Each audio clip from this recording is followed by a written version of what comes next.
The last time we spoke, you had just been tortured. You had come to the US for medical treatment. How are you doing now, and are you still being harassed? I'm glad to say I'm getting physically better.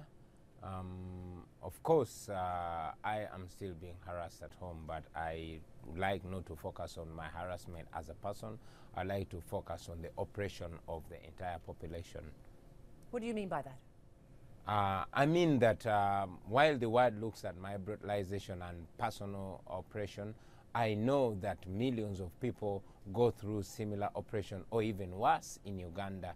So I want to use my circumstances to propel that voice so that the world does not only see my oppression, but looks at the oppression of all my countrymen and women. You've become an opposition figure. You are an opposition figure. You're also a musician. And I see that the Ugandan government is trying to regulate the music industry, signing codes of ethics for musicians. Is this aimed at you? Is this censorship? Is there some sort of political motivation behind this?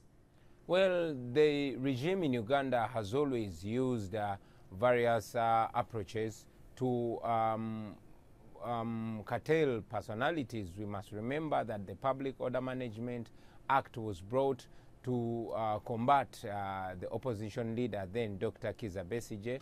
And indeed, after the rise of myself, many initiatives have been put in place by the regime to try to curtail us. So the regulations that are being proposed today in Uganda are actually called by the population the anti-Bobi Wine legislation. After noticing that music has played a big role in the opening of the minds and eyes of the people, the regime seeks to regulate it. So they have intended to bring these ridiculous regulations where an artist has to surrender the script of their work before they can record it or put it in practice, and indeed a very laughable law where an artist must get permission from the government before he or she can travel and perform outside the country. Having blocked my concerts and abolished my music, the regime gets surprised to see that I can still musically communicate to the population back home when I perform outside. For example, when I went to Kenya and performed, and when I went to Jamaica and performed, millions and millions of people, especially young people in Uganda, were listening and following me. You talk about censorship, essentially, of musical lyrics, of musicians. We're also talking about attacks on social media. What next, then? What is the next phase for Bobi Wine in Uganda? Well, we realize that Ugandans cannot be free unless if they free themselves from military rule, from lawless rule.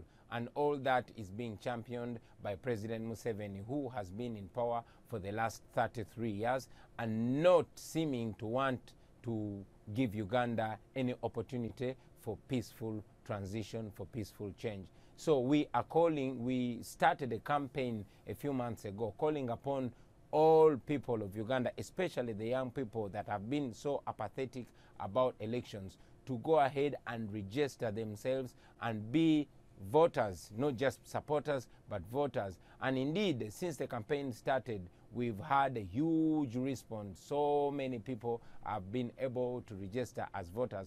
We believe that by the time we get to the elections, which is about 2 years away, we will have many Ugandans registered as voters, and overwhelming Museveni looks like our only way out. So do you see yourself challenging President Museveni? Well, this question has come up so many times, and indeed many people have come to me calling for me to stand. We have been discussing this issue with my team, and I must say I and my team, we are seriously considering challenging President Museveni in the next presidential election.